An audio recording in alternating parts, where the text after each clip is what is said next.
এবার ভারতের সঙ্গে বাণিজ্যিক সম্পর্কে জোরদারের বার্তা দিয়েছে চীন। সেই প্রক্রিয়ার প্রথম পদক্ষেপ হিসেবে ভারতীয় পণ্য আমদানি আরও বাড়ানোর ঘোষণা দিয়েছেন দিল্লিতে নিযুক্ত চীনা রাষ্ট্রদূত জু ফেইহং।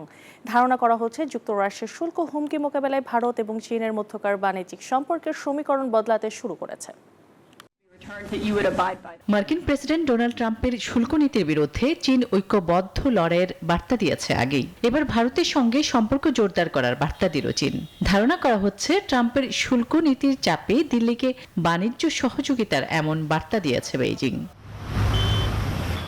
যার জেরে ভারত এবং চীনের মধ্যে সরাসরি বিমান পরিষেবা চালুর সম্ভাবনাও তৈরি হয়েছে। এছাড়াও আরও বেশি ভারতীয়দের চীন ভ্রমণের আহ্বান জানিয়েছে শি জিনপিং সরকার। সেই আবহেই এরই মধ্যে চলতি বছরের জানুয়ারি থেকে এখন পর্যন্ত ৮৫,০০০ ভারতীয়কে ভিসা দিয়েছে চীন সরকার।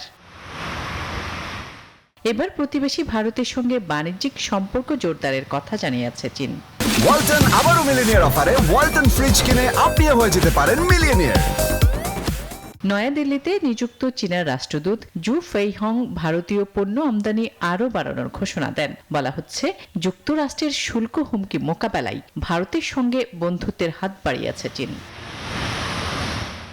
এখানেই শেষ নয়। চলতি বছরে চীনে আয়োজিত সাংহাই কোঅপারেশন শীর্ষ বৈঠকে প্রধানমন্ত্রী নরেন্দ্র মোদীকে আমন্ত্রণ জানানো হবে বলে জানান ফেইহং। দাবি করেন, আলোচনার মাধ্যমে সীমান্ত সমস্যা সমাধানের কূটনৈতিক তৎপরতাও জোরদার করবে দুই দেশ। আসমা তুলি, নিউজ 24।